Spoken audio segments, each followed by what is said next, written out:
Vargas é o nome do período em que Getúlio Vargas foi governante do Brasil por 15 anos, tá? De forma contínua. Ele vai de 1930 a 1945, sendo o governo dele dividido: o governo provisório de 30 a 34, o governo constitucional de 34 a 37 e o Estado Novo de 1937 a 1945. Vejamos então como que Vargas chegou ao poder. O Brasil vivia na República Velha, na República Oligárquica, quando o poder era centralizado principalmente na mão dos grandes coronéis e cafeicultores, né? Os grandes coronéis e cafeicultores de São Paulo e os produtores de leite de Minas Gerais, a famosa República do Café com Leite. O que aconteceu então? Em 1929 haveria eleições. Então o presidente Washington Luiz deveria apoiar um candidato mineiro, porém o seu apoio deu-se a Júlio Prestes, tá? Júlio Prestes, então, ele era um candidato paulista. E isso fez com que os mineiros aliassem a Rio Grande do Sul, mais a Paraíba, formando a Aliança Nacional, lançando como candidato Getúlio Vargas. Acontece que na eleição de 1930, Júlio Prestes teve 1 milhão de votos e Vargas 700 mil votos, tá? Então, em 1930, as eleições foram realizadas, dando a vitória a Júlio Prestes. No entanto, Prestes nunca chegou a tomar posse da presidência. Os aliados mineiros, gaúchos, paraibanos formaram junto a Aliança Liberal, que se recusaram a acertar a validade das eleições, falando que houveram fraudes, tá? E ainda para piorar mais a situação, né, ela acaba se agravando quando o vice de Vargas, João Pessoa, acaba sendo assassinado em Recife por motivos muito duvidosos. Vargas, então, utiliza isso como uma propaganda, tá? Acusando a oposição de ter matado o seu vice. Resultado, então, em 1930, na realidade, no dia 3 de novembro, Júlio Prestes foi deposto e fugiu juntamente com Washington Luiz.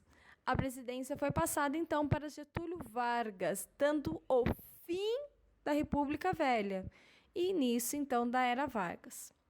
Vejamos, então, a primeira fase dele, o governo constitucional. Vai de 1930 a 34.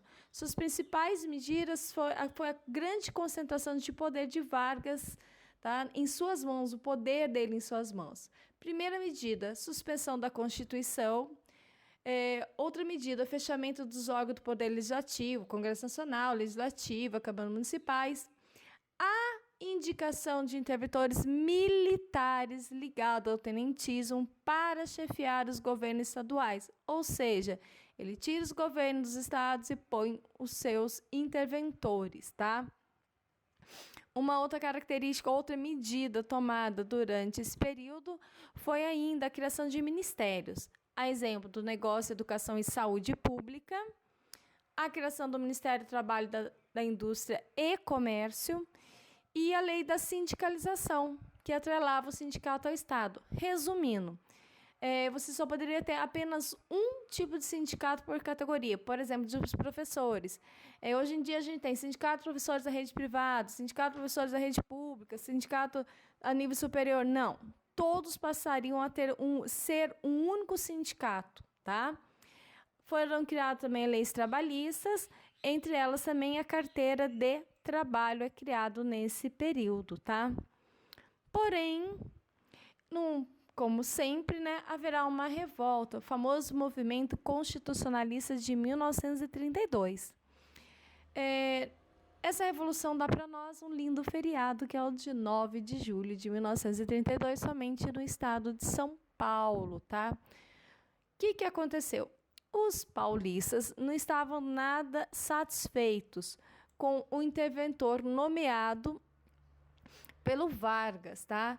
No caso, esse era um tenente pernambucano, João Alberto, e eles queriam, o Estado de São Paulo queria um interventor paulista. E para piorar mais ainda a situação, houve um levante, né? A população saiu ali às ruas e acabou ocorrendo a morte de 4 estudantes.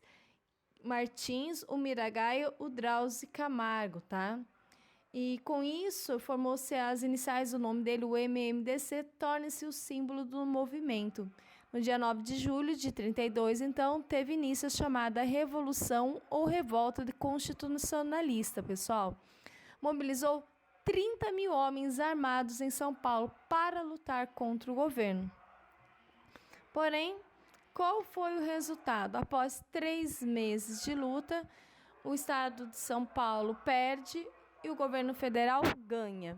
Ganha, na realidade, o estado de São Paulo acaba ganhando em termos, né? Ele perde a luta, mas ganha em medidas. Passa a ter um interventor civil paulista, vai ser elaborada uma nova Constituição, tá? E haverá eleição, claro que de forma indireta. Então, essa caracterizando, pessoal, a gente encerra aqui a primeira fase.